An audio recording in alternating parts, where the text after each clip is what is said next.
Hi, I'm Nate the Bias User, and today I'm going to be reviewing this Violet Pony album, Carousel, an examination of the shadow, Creekflow, and its life as an afterthought. As someone who's always been floating around Album of the Year, Violet Pony is no stranger to being under my radar. But I'm just now acknowledging that with the release of her newest album, where on the intro, Let's Fly to the Castle that I wasn't that big of a fan of, expressed its retro video game influences on the heroic synth solo with a windy background, or digital synth getting backed up by a violin that is low in detail on the back end, that I'm also glad had high quality stuff, like the popping sounds floating around or the piano. So the intro had me praising it, but what had me on the fence was the drum hits at the start, that I found to be overblown. But Pony Rock managed to be good enough. The wormy synths were peaceful on its own, but lots of beauty appeared when we get vocals glitching around, in an organized fashion. And with each appearance, there's something more powerful behind it, with it once getting soothing pianos, and then loud violins and a synth solo. The synth bass was dominating the loudness of Constellation Cradle with its sassy feel, but I also want to highlight the calm but high in tempo jazz moments, where because of the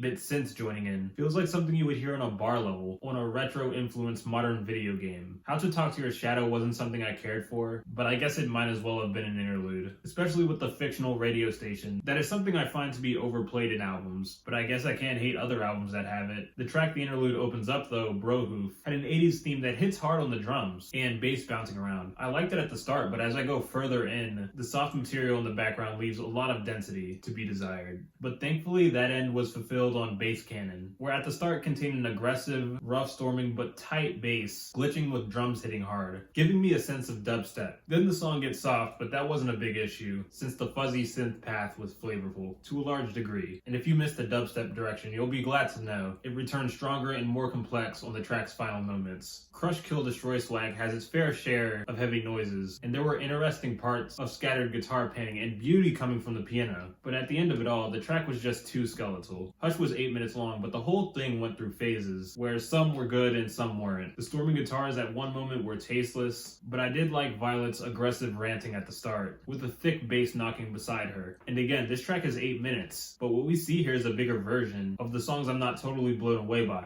Because yes, they're not always great, but there always seems to be something worth looking out for, making the vast majority of the songs on this record interesting to a certain degree, which applies to further tracks. The title track did not like how slow the tempo was, in the blues direction, but the feature Nami had the voice of a goddess at the calm end, and made a good passage to the follow-up Future, a fantastic track with fantastic progression, from a peaceful, soothing, spaced synth infestation of a start to blissful loudness. The album's closer had good ambience, with me enjoying the synth poking around, but it did have the loud, droning, fuzzy guitar moment that I'm no stranger to not being crazy about on this record. But I'll be clear that I can enjoy something like this, because I did on the track Flair for the dramatic, but with the closer, I didn't hear a large amount of detailed quality backing up the noise. Overall, Carousel has more than a little bit of flaws to witness, but there are a lot of pop bangers I took out of this thing, and this record as a whole comes together so well. If you're not listening to Violet Pony, I highly suggest her to anyone who's into video game soundtracks, or just wants to know what younger, underground pop and electronic artists are up to. I'm gonna give this album a 6.6. Like, subscribe, comment how you feel, bring suggestions, check out my other social medias, and I'll see you next time.